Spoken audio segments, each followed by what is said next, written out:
თქვენ იცით, რომ ამერიკის შეერთებული შტატების ეკონომიკა ბოლო წლების განმავლობაში შეადგენს მსოფლიო ეკონომიკის დაახლოებით 1/4-ს. ის მერყეობს 25, 26, 27%-ის ფარგლებში მსოფლიო ეკონომიკის. დაახლოებით იგივე მოცულობა აქვს ევროკავშირის ქვეყნების ეკონომიკას ჯამში. ისიც მსოფლიო ეკონომიკის დაახლოებით 1/4-ია. 26-27%-ის ფარგლებში მერყეობს. ასე რომ ამერიკის შეერთებული შტატებისა და ევროკავშირის ქვეყნების ეკონომიკა ჯამში ეს არის მსოფლიო ეკონომიკის ნახევარზე მეტი. ბოლო წლებში შარშან წინ ჯამში მთლიანი შიდა პროდუქტი ამერიკის შეერთებული შტატებისა და ევროკავშირის ქვეყნებისა დაახლოებით 40 ტრილიონი დოლარის ფარგლებში მერყეობდა. ჯამში სოფლის მეურნეობის წვლილი ამერიკისა და ევროკავშირის ქვეყნებში იყო 650 მილიარდ დოლარზე ნაკლები. 450 მილიარდ დოლარზე ნაკლები იყო ევროკავშირის ქვეყნებში ჯამში, 200 მილიარდ დოლარზე ნაკლები იყო ამერიკის შეერთებულ შტატებში, ჯამში 650 მილიარდზე ნაკლები იყო სოფლის მეურნეობის წვლილი ამერიკის შეერთებულ შტატებსა და ევროკავშირის ქვეყნებში ერთად. შარშან მხოლოდ ერთი კორპორაცია Apple, მობილური ტელეფონების კორპორაცია Apple. მისი ფასი იცვლებოდა, აქციების ფასი მერყეობდა, მაგრამ იყო ხანგრძლივი პერიოდი, როდესაც კორპორაცია Apple ღირდა 650 მილიარდ დოლარზე მეტი. ერთი კორპორაცია Apple-ის ღირებულება იყო 650 მილიარდზე მეტი, ხოლო ამერიკის შეერთებული შტატების და ევროკავშირის ქვეყნების ჯამში წვლილი სოფლის მეურნეობისა მთლიან შიდა პროდუქტში იყო 650 მილიარდ დოლარზე ნაკლები. კორპორაცია Apple-ის ღირებულება აღემატებოდა მთელი სოფლის მეურნეობის წვლილს, როგორც ამერიკისა, ასევე ევროპისა.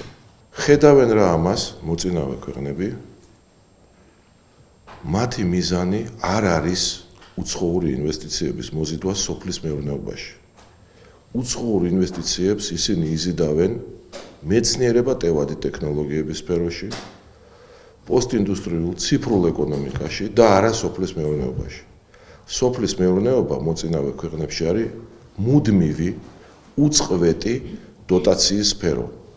უწყვეტი ფულადი დახმარების სფერო, უწყვეტი ტექნიკური დახმარების სფერო, უწყვეტი პრეფერენციების სფერო, უწყვეტი დახმარების სფერო. ამიტომაც სწორედ თქვათ ისეთ ქვეყნებში, როგორიც არის ახალი ზელანდია, იაპონია, ავსტრია, ჩეხეთი, არგენტინა, მექსიკა, საერთოდ სასოფლო სამეურნეო მიწების გაყიდვა უცხოელებზე აკრძალულია. იგივე ქვეყნებში ვთქვათ, ინდოეთში ან დაუშვათ ჩინეთში. სასოფლო სამეურნეო მიწების გაყიდვა უცხოელებზე აკრძალულია. თურქები, აი თურქეთში, საქართველოს მოქალაქე 2.5 გექტარზე მეტ მიწას ვერასოდეს ვერ იყიდეს. ამ ქვეყნებში მე ხა მოწინავე ქვეყნებზე მაქვს ლაპარაკი, სახელმწიფო გაუთავებლად უწყვეტად ეხმარება ფერმერს, გლეხს და ერთადერთ ამოცანას უსვავს, რომ სოფლის მეურნეობამ ქვეყნის სასურსათო უსაფრთხოება უნდა უზრუნველყოს. სხვა ამოცანა აქ არ არის და ეს დოტაციის სფეროა. საქართველოში რატომღაც მუდმივი მცდელობა ინვესტიციების მოზიდვისა და როგორც წესი ეს ინვესტიციები არასოდეს არ არის ინვესტიციები. სასოფლო სამეურნეო მიწებს ყიდულობს უცხოელი და შემდეგ აქირავებს ქართულ გლეხზე. არასოდეს არავით არის ინვესტიცია, პრაქტიკულად არასოდეს იქ არ ხდება. უბრალოდ ყიდვა გაქირავების მიზნით, რაც ჩემი აზრით უბრალოდ სისულელეა. საქართველოს ტერიტორია არის დაახლოებით 7 მილიონ გექტარზე ცოტათი ნაკლებია. უფრო ზუსტად ეს არის 6.970.000 გექტარი. აქედან სასოფლო სამეურნეო მიწები, დამუშავებისთვის ხელმისაწვდომი. ეს არის 3 მილიონი გექტარი, შეიძლება 3.2 მილიონი გექტარი. გექტარის ფასი ყოველთვის იცვლება.